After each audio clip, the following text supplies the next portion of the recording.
Hi, Abraham. I have heard you talk about how when human beings, or those of us focused on Earth, are when we lose interest in our lives, then that's when we croak.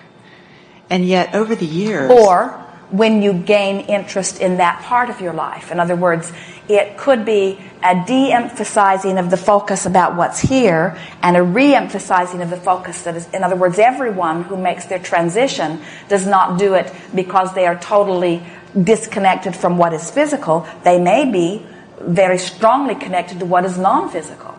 Okay, that may be the key that I'm kind of looking for, because what I've noticed over the years is, like when various people that are famous or musicians, they die, then sometimes people will report, well, things have been going so good for them in the last year.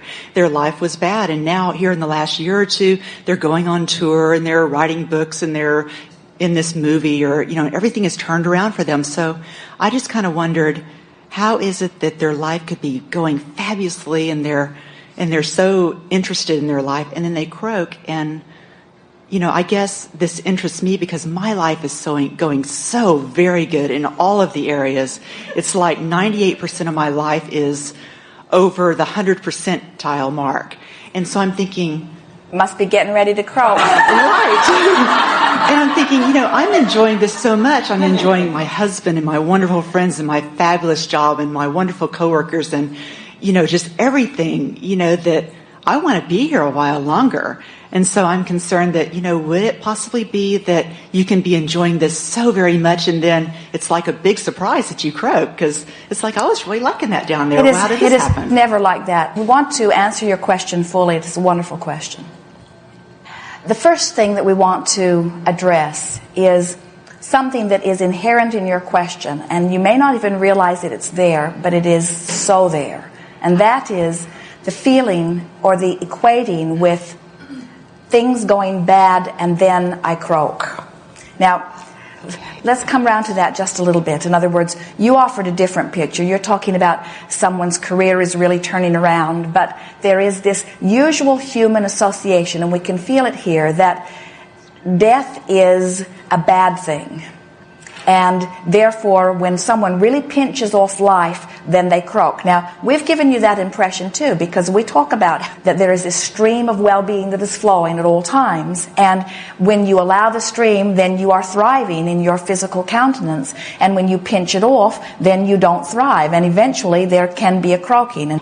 And then, in order to really make it clear, we said to you, but people don't just croak because they pinch off what is good and then they are left in this shell of a body and then they croak. They also can be looking toward the non-physical. They can be focused upon the pure positive energy that is the wholeness of that which they are. And now you're worrying about that. You get a sense of, in other words, you worry that if you're negative, that you will pinch yourself off from well-being and then you'll croak. And now you're worried that if you're so positive, that you will be such a vibrational match to source that then you will croak and refocus there. I know. It seems crazy. It isn't that it is crazy, but you have yourself in a no-win situation. We want to explain to you that everything that happens to you is the culmination of the energy stream that is flowing. And as you are in this physical body and you are predominantly practicing your alignment with that source energy, the ultimate experience is being physically focused and have so little resistance that you are commonly reflecting in your physical countenance the fullness of who you are. Imagine the fullness of that non-physical energy focused through you in your day-to-day experiences. Now, where does croaking fit into that? Let's take that optimum experience. So here you are, you're tuned in, tapped in, turned on, you're feeling wonderful, you are clear-minded, your body is feeling good, well-being is your experience, you are enjoying life, whatever you are turning your attention to is fun in the moment that you're turning your attention to it, you are glad to be alive, and the word alive is really accurate because you are full of the life that is the fullness of who you are. So now you are moving through life experience. Life experience keeps giving you more things to be excited about. Esther said to somebody the other day, my life is dragging me around by the hair. And what she meant by that, well, she meant it was a little out of control, but what she really meant by it was we have so many things that we are excited about, and there is so much energy that it's a whirlwind in just keeping up with all of the things that are happening. And when you feel that way, you're not quite in the flow, but it is such a nice state of being to be in when there is so much momentum that is happening in your life experience. So let's say here you are, physically focused, life flowing through you, all of this stuff happening, and very little resistance in your experience. You are in a perfect optimum experience. And we would say that your life would continue to be like that for a very, very, very, very, very long time. Now let's say that you've got all this momentum going, and now you're finding this and that and the other to be worried about. There's a little bit of memory, or something's happening in your family. Something's happening that's causing you to focus upon things not wanted.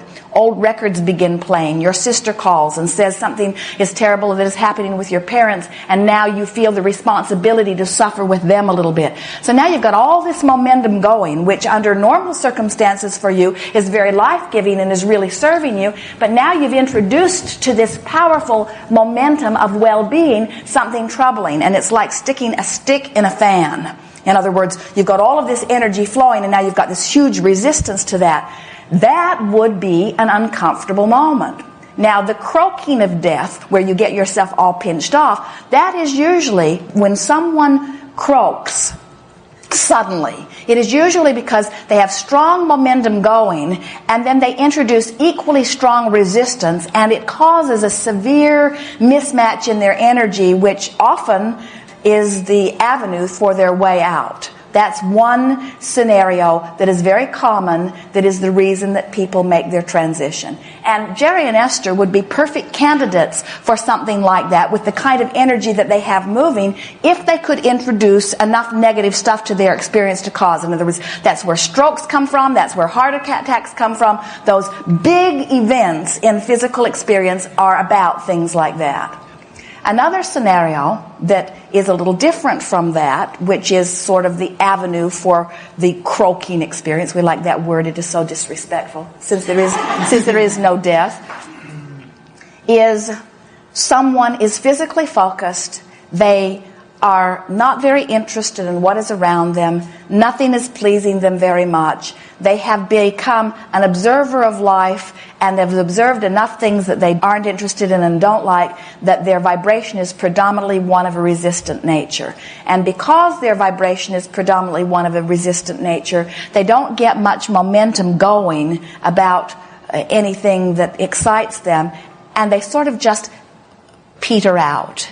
And that is more common in what you would say in the elderly population, where they're no longer focused upon something that they want. They're mostly complaining about what they don't want, and so they're just sort of gradually pinching off the life force until finally there is no more reason to focus, and the broader perspective makes the decision to focus someplace else. That is the second of the three most common scenarios around the subject of croaking. The third is someone is physically focused, they are connected to source energy, they love the feeling of the source energy flowing through them, they understand what source energy is, they begin to gain broader perspective of the big picture, they look into the physical world and they see hardly anything that is resistant in nature to them, but they also do not see things because of their lack of focus upon the contrast of this environment. They don't personally get much focused about something that they personally want to direct energy toward. So they become so embroiled in the energy stream of non-physical with no personal interest in focusing it here, so they focus it there. In other words, they become so inner being-like that they are almost detached from the nitty-gritty in the environment to which they would want to flow energy, and so they are absorbed into the consciousness of their broader perspective. So the scenario that you pointed out to us is none of the three of those. In other words, you are avidly involved in the nitty-gritty of your experience. You're eagerly devouring the contrast. You're shooting off endless rockets of desire. You're working to bring yourself continually into balance. There is so much that you're interested in, and the resistance is mind minor in comparison with the desire. In other words, you are not anywhere near a candidate for croaking. Cool. Today. Helpful? That was very helpful. And I thought it could have just been my narrow perception, So your answer really expanded it all, and I appreciate that. Very Thank good. Something more? I was wondering, do you have any suggestions that I could do to help my back heal faster? Relax, especially in times of trauma or tension. In other words, when you feel the discomfort of it, that's the time to mentally do your best to relax.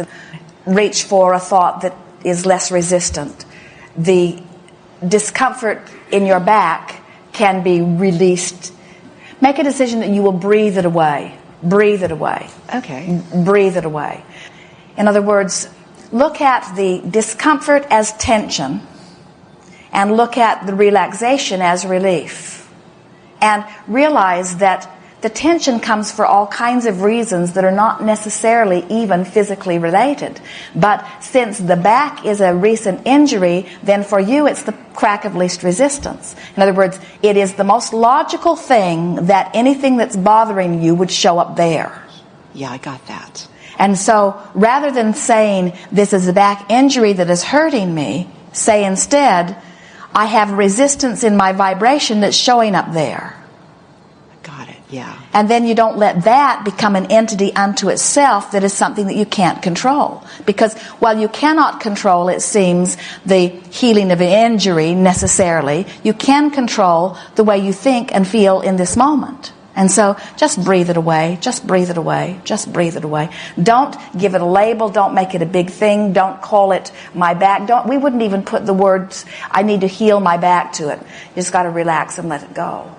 Whenever you really, really want to do something, you want to do a good job, or you want to understand something, or you want to live a good life, or you want to get the most out of the moment, when you really, really want something, then any resistance goes a long, long way. And so what we would begin saying is, it is remarkable how good I feel most of the time given all of this. My energy must, for the most part, be in a really good place.